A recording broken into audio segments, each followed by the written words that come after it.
Hello friends, आज हमारा जो टॉपिक है वो है क्लास 10th साइंस का आरबीसी हिंदी मीडियम का गतिज ऊर्जा काइनेटिक एनर्जी।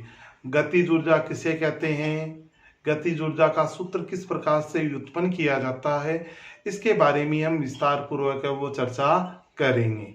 तो सबसे पहले हम बात करते हैं कि गतिज ऊर्जा होती क्या है। गतिज ऊर्जा किसे कहते हैं? किसी वस्तु में किसी वस्तु में निहित उस ऊर्जा को, किसी वस्तु में निहित उस ऊर्जा को जो गति के कारण उत्पन्न होती है, उसे गतिज ऊर्जा कहते हैं।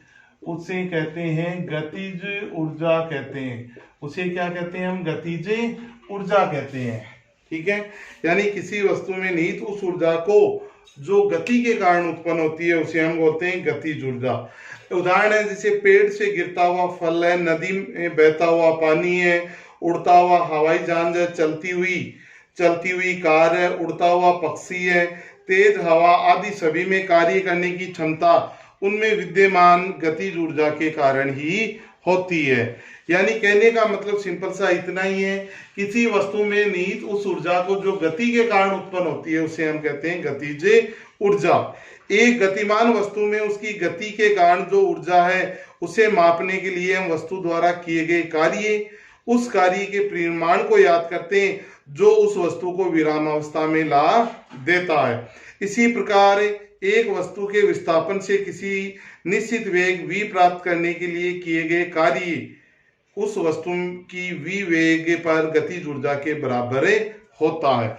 अब हम गतिज ऊर्जा का व्यंजक किस प्रकार से निकालेंगे, ये गतिज ऊर्जा की परिभाषा, इसका स्क्रीनशॉट ले लो।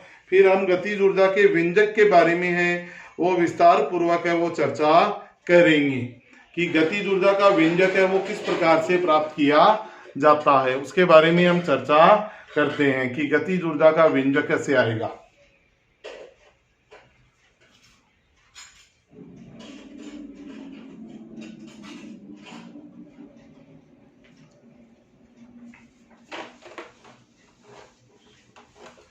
अब गतिज ऊर्जा का व्यंजक निकालने के लिए हम एग्जाम्पल लेते हैं। देखो, ये कोई पृष्ठ है समतल, ठीक है। इस समतल पृष्ठ पर m द्रव्यमान का कोई पिंड रखा हुआ है, पिंड का द्रव्यमान है m, पिंड रखा हुआ है। इसका जो वेग है वो है u। कौन कितना है इसका वेग, कितना है वो वेग है इसका u। ठीक है, ये a बिंदु पर था और ये है b बिंदु है। इस पर फोर्स लगाया गया, F बल लगाया गया। कितना बल लगाया गया? F बल लगाया गया। देखो क्या है, यदि m द्रव्यमान की एक वस्तु पर एक समान वेग u से गतिशील है, यानी m द्रव्यमान का पिंड है एक समान वेग u से गतिशील है, ठीक है। इस पर F बल वस्तु की गति की दिशा में लगाया जाता है जिससे वस्तु है वो s दूरी तय करती है, यानी विस्थापन है वो कितना है इसका? s है, विस्थापन है। ठीक है, मान लीजिए वस्तु पर किए गए कार्य के कारण वस्तु का वेग है वो v हो जाता है, m इसके कारण उसमें त्वरण a हो तो गति के तत्व समीकरण से, तत्व समीकरण देखो अगला क्या कह रहा है कि एक m द्रव्यमान का पिंड है वो u वेग एक समान वेग से गतिशील है, ठीक है। इस पर F बल लगाया गया। F बल किस दिशा में लगाया गया? जिस दिशा में पिंड है वो पहले से गतिमान है, ठीक है। अब क्या हो गया, इसका वेग है वो u से बढ़कर हो गया v वेग हो गया और इसका विस्थापन हो गया s। क्या हो गया? s। अब इस विस्थापन के कारण उसमें त्वरण उत्पन्न हो गया a। क्या उत्पन्न हो गया? त्वरण उत्पन्न हो गया। तो गति के तत्व समीकरण से, गति की थर्ड इक्वेशन है v स्क्वायर बराबर u square plus 2as, u square बराबर v स्क्वायर बराबर u स्क्वायर प्लस 2as। या यहां पे हम त्वरण याद करते हैं, त्वरण ए का मान याद करते हैं तो आपके पास में सूत्र आएगा ए बराबर V square minus U square बटे 2s आ गया। ठीक है, अब न्यूटन के गति के द्वितीय नियम से जानते हैं हम, न्यूटन के गति के द्वितीय नियम से हम जानते हैं F बराबर क्या होता है एम ए। F बल है, m द्रव्यमान है, ए क्या होता है त्वरण होता है। क्या होता है यहाँ पे ए त्वरण है ये, तो ए है, ए का मान है ए यहाँ पे है हमारे, हम यहाँ क्या कर सकते हैं एक ही जगह हम किसका मान रख दिया हमने, वो एक ही जगह हमने यहाँ पे मान रख दिया किसका, F बराबर एम ए से, F बराबर एम ए से मान रख दो। तो इसको हम चेंज कर सकते हैं, जहां आपको ए दिया हुआ है, क्या दिया हुआ है ए, तो इसको मैं चेंज कर सकता हूं, या इसको मैं ये लिख सकता हूं F बराबर यहां मैंने लिख दिया m V square minus U square बटे 2s लिख दिया। क्या लिख दिया यहाँ पे 2s मैंने लिख दिया। अब हम क्या करेंगे कि यहाँ पे हम जो ये गुणा में इसको इस दिशा में ले आओ, तो ये हो गया f गुणा s V square minus U square बटे 2 हो गया। ये कितना हो गया 2 हो गया। अब चूंकि हमें पता है कि W बराबर होता है F गुणा S होता है, तो इसमें मान रख सकते हैं। तो इसको रख दिया मैंने W बराबर क्या रख दिया W बराबर। ठीक है, तो यहाँ पे मैंने W बराबर रख दिया, यहाँ m रह गया हमारा, कोष्टक लगा दो, ये यहाँ पे क्या आएगा m आएगा, क्या आएगा m। ठीक है, W बराबर इसको मैं रख सकता हूं 1/2m V square minus U square, 1/2m V square minus U square. अब यहाँ पे हमारे पास आ गया सूत्र 1/2m V square minus U square, यानी वस्तु के द्वारा किया गया कार्य उसको लिख सकते हैं 1/2m V square minus 1/2m U square लिख सकते हैं।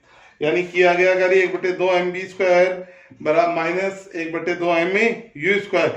इस प्रकार हम पाते हैं कि किया गया कार्य वस्तु की गतिज ऊर्जा में परिवर्तन के बराबर होगा। क्या होगा बराबर। यहाँ पर u प्रारंभिक गतिज ऊर्जा कितनी हो, शून्य हो, कितनी हो शून्य हो, यानी u का मान है वो कितना हो शून्य हो, तो ये पूरा पद क्या हो गया शून्य, और W बराबर आ जाएगा 1/2m वी स्क्वायर। W बराबर होता है Ek काइनेटिक एनर्जी के, तो इसको मैं लिख सकता हूँ Ek बराबर 1/2m V square, 1/2m V square है वो, इसको लिख सकता हूँ। गतिज ऊर्जा है वो सदैव धनात्मक होती है, वस्तु के द्रव्यमान वेग पर निर्भर नहीं करती। गतिज ऊर्जा वेग की दिशा पर निर्भर नहीं करती है। यानी ये कह सकते हैं किसी गतिमान वस्तु की जो गतिज ऊर्जा है के बराबर होती है 1/2m वी स्क्वायर होती है।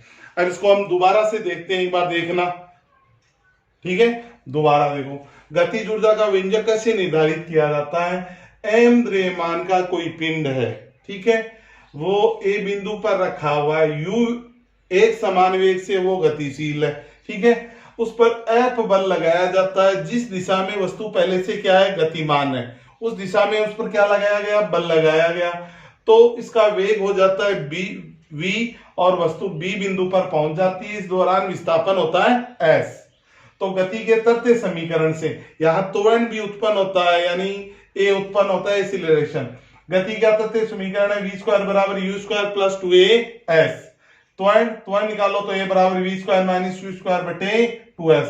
न्यूटन की गति के द्वितीय नियम से F बराबर होता है m, या F बराबर इसको लिख सकते हैं हम, यहाँ ये थोड़ा जटिल लगे तरीका तो इसके स्थान पर हम काम में ले सकते हैं। इस सूत्र में आएगा a बराबर F बटे m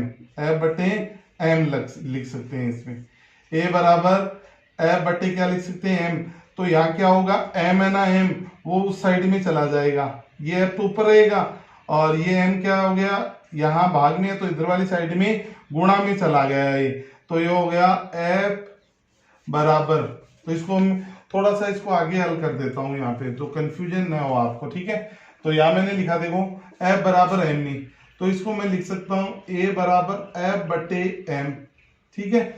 अब इस सूत्र में मान रख दो, ये देखो a के जगह क्या लिखूं मैं लिखूंगा a की जगह f बटे m बराबर V square minus U square बटे 2s, तो ये हो गया f बराबर V square minus U square बटे 2s और कोष्टक ये क्या आ जाएगा, यहाँ m क्या आ जाएगा, m आ जाएगा। तो इसको थोड़ा सा मैं विस्तार से लिख देता हूं जिससे समझने में दिक्कत न रहे। m V square minus U square और बट्टे क्या हो गया, 2s हो गया है, क्या हो गया 2s। फिर ये s को इस साइड में लेंगे तो गुणा में f गुणा s, m V square minus U square बटे 2, हम चूंकि जानते हैं w बराबर होता है f गुणा s, तो w बराबर f गुणा s की जगह w बराबर 1/2 m V square minus U square, w बराबर 1/2 m V square minus 1/2 m U square, U 0 हो तो w बराबर हो जाएगा 1/2 m V square. w e के बराबर है, किया गया कार्य गतिज ऊर्जा के बराबर है, तो e के बराबर हो गया 1/2 m वी स्क्वायर। इसका स्क्रीनशॉट है बोर्ड से ले लो।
अब हम इसके आंकी प्रश्न हल करते हैं। क्वेश्चन नंबर 1, क्वेश्चन नंबर 1 है एक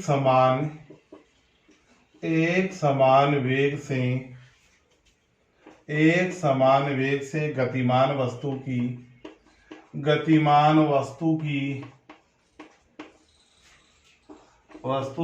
गतिज ऊर्जा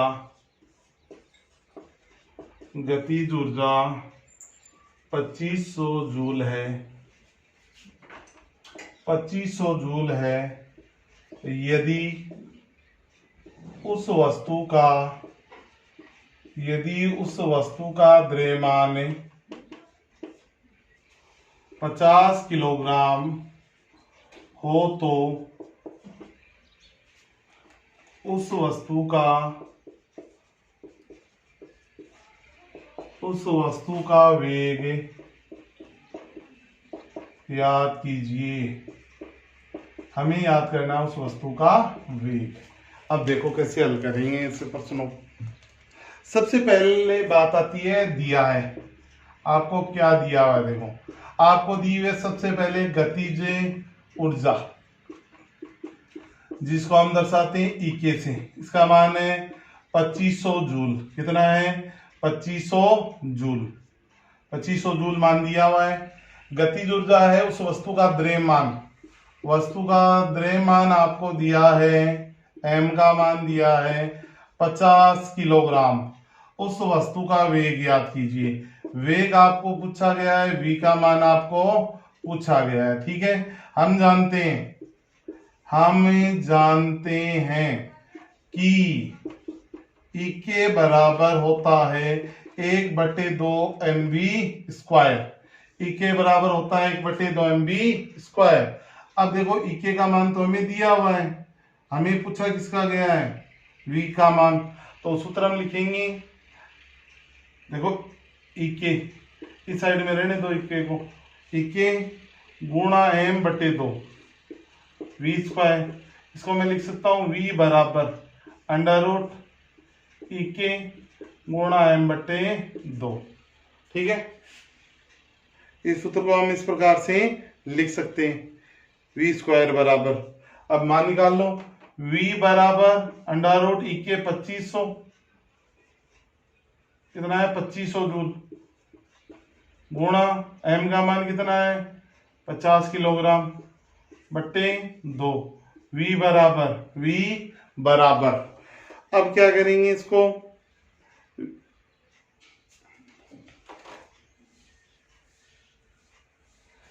अच्छा यार देखो ई के बराबर 1/2 एम बी स्क्वायर है, वी स्क्वायर इस दिशा में है तो ये ऊपर चला जाएगा 2, 2 कहाँ चला गया ऊपर, और नीचे क्या आ गया m, नीचे आएगा m और ऊपर 2, तो आ गया 50 गुणा 2। ठीक है, अब ये कट गया तो 0 से 0 कैंसिल, और कितना बचा फिर 50 गुणा 2, v बराबर आया अंडर रूट 100, और 100 का अंडर रूट होता है 10, और हमें पता है वेग की जो इकाई है वो हम यहाँ काम में लेंगे मीटर प्रति सेकंड।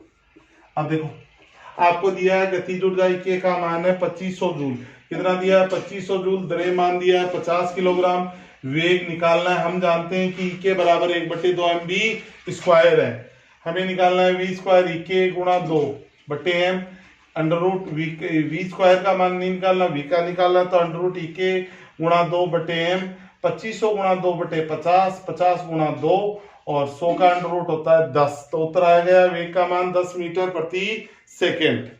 स्क्रीनशॉट ले लो इसका बोर्ड से फटाफट, फिर अगला प्रश्न है वो हल करते हैं हमें।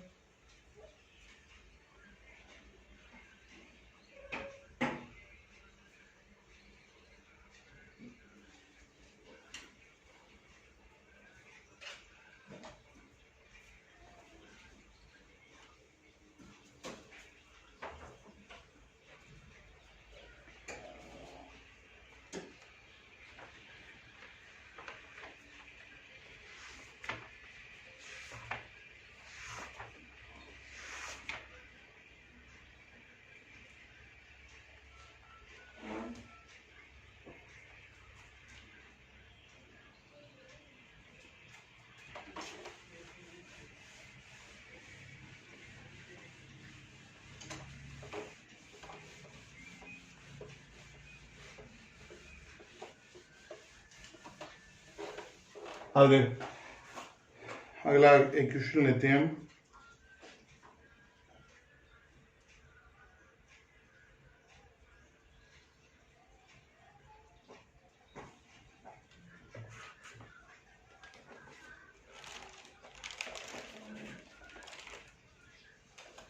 क्वेश्चन नंबर 2 लेते हैं। ठीक है, क्वेश्चन नंबर 2 है 2 मीटर प्रति सेकंड वेग से चल रहे 40 किलोग्राम में द्रव्यमान पर एक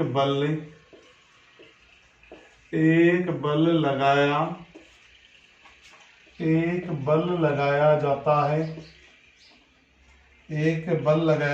है जिससे उसका वेग बढ़कर 5 मीटर प्रति सेकंड हो जाता है। बल द्वारा किए गए कार्य का परिकलन कीजिए। बल द्वारा किए गए कार्य का परिकलन कीजिए। अब देखो सबसे पहले हम लिखेंगे आंसर दिया है। अगला कह रहा है 2 मीटर प्रति सेकंड वेग से, यू का मान दिया प्रारंभिक वेग 2 मीटर प्रति सेकंड। अगला कह रहा है 40 किलोग्राम, m का मान है 40 किलोग्राम, ठीक है। वेग बढ़कर हो जाता है 5 मीटर प्रति सेकंड। किए गए कार्य का परिकलन कीजिए, W बराबर EK, ये पूछा गया है। हम लिखेंगे हम जानते हैं कि W बराबर EK बराबर होता है 1/2 mv स्क्वायर। इसको ऐसे लिख सकते हैं mv square minus u square, ठीक है। अब लिख दो मान, तो लिखो EK बराबर 1/2 गुणा 40 गुणा 5 का स्क्वायर माइनस 2 का स्क्वायर 20। EK बराबर W बराबर 20 कोष्टक 25 माइनस 4, तो EK बराबर W बराबर हो गया 20 गुणा 21। EK बराबर हो गया W बराबर 420 जूल, 420 जूल हो गया। स्क्रीनशॉट है वो बोर्ड से आप ले सकते हैं।